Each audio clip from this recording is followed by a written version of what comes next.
This is Talking to America. I'm your host, Aaron Zellman. Our show today is about gun control equals people control.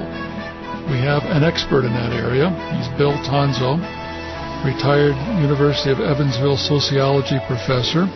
He has written quite a bit about these issues on the social, critical, and deep political aspects of the gun issue.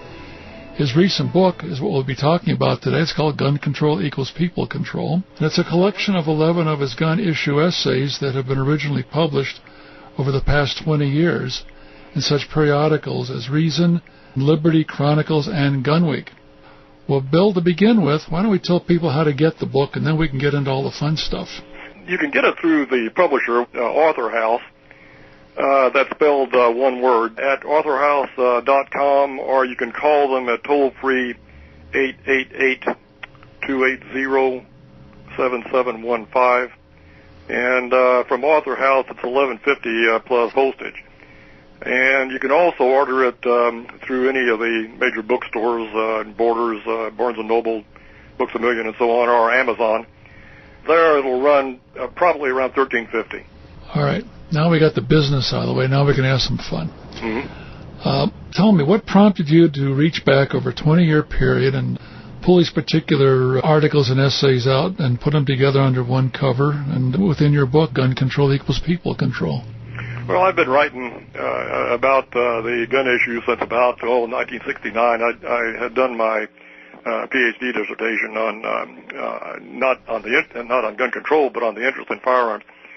And that sort of got me writing on the subject. Long about the late 70s, early 80s, I started doing some social critical stuff on it, including a lot of letters to the editors of local newspapers and so on.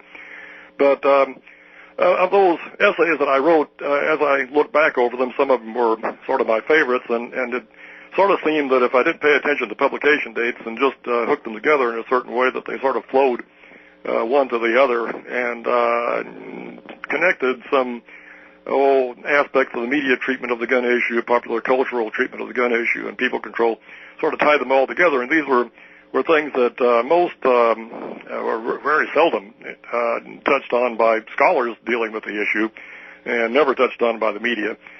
And so I just thought that that would make a nice collection. And as far as the way that it's set up, I've got 3 media essays in the first part of the book, 2 popular culture ones in the second part. The third part has 4 people control essays, and then there are a couple of satires that constitute the fourth part of the book. Okay. Let's look a little deeper into this. What really prompted you to write these particular articles and essays? Well, I was exasperated at the treatment that the gun issue had received over the years. I'm an old codger, and I was born in 1933. And so... That makes you ancient, doesn't it? That makes me ancient, yes. And that also puts me back in a world that a lot of people now don't realize ever existed when guns were accepted. The big push for gun controls in the 1930s peaked before I was aware of what was going on around me. And so by the time I came along, or at least I was aware of the larger world, World War II was on, and there was no concern for gun controls. I mean, guns were good during World War II. And so in the world I grew up in, guns were ubiquitous. And I was born and raised in Heron, Illinois. It's a little, it was at that time a mining town, and the far southern part of the state, I always say the part with trees and hills.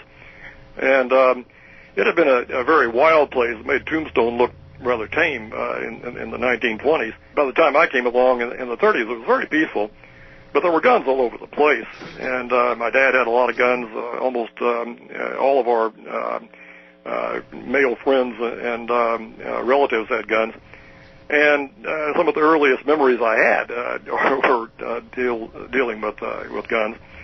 And so I was very, tied in with the American gun culture from the beginning. By the time I was 12, I had fired Colt Single Action Army 45, a government model 45, a German Luger, even a 30 caliber carbine that my Navy officer uncle brought up on leave one time.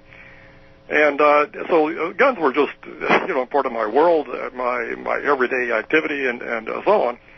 And I got really exasperated with the media treatment of the issue and some of the nonsense that you read about guns and the media, such as, Saturday night specials that are somehow rather devastating in the hands of criminals and completely useless to honest folks trying to defend themselves against criminals. So this sort of thing just now and again would provoke me to sit down and write something, and these essays are the result of that exasperation.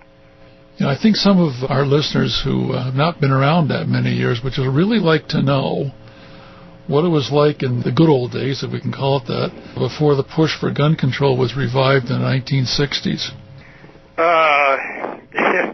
It was so easy to get guns. I mean, we hear nowadays that we have a high crime rate, and of course the homicide rate has been going down for a number of years.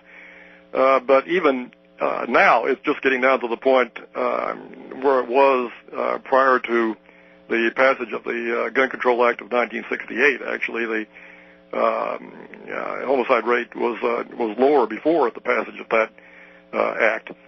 And before that act, you could purchase firearms through the mail. There were no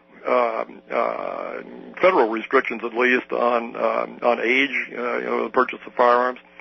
You could order not only shotguns and rifles, so-called sporting arms, but handguns from Sears Roebuck, Montgomery Ward. You could even get guns, surplus military guns. We also hear that apparently we're not supposed to have, civilians aren't supposed to have anything military. But you used to be able to very easily get surplus military guns, not only through various importers and so on that would bring over Mausers and Enfields and so on from other parts of the world, and American guns, but you could get them from the federal government through the Army's Office of the Director of Civilian Marksmanship. You could buy M1 carbines, you could buy 1911 45s, 1917 Enfields, just about anything through the DCM for prices that where, of course, inflation has run these up considerably, but in those days you could get them 45 or M1 carbine for about $20, I think it was, in the middle 1960s, and 45s for about the same thing. You could get even 20 millimeter German anti-tank rifles. A friend of mine had one that I was able to fire. These things were huge. They were semi-automatic even. You could buy them through the mail without any sort of ID or background check or anything else.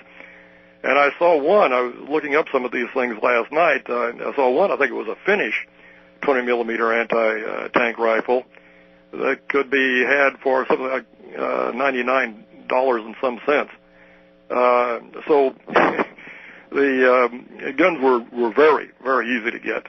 A letter to the editor of a local paper responding to some anti-gun story, the fellow pointed out that he had bought his first pistol, a 9mm German Luger, at age 16 through the mail. So again, this is surely was a time when guns were all over the place and no one thought anything about how easy you could get them or anything else.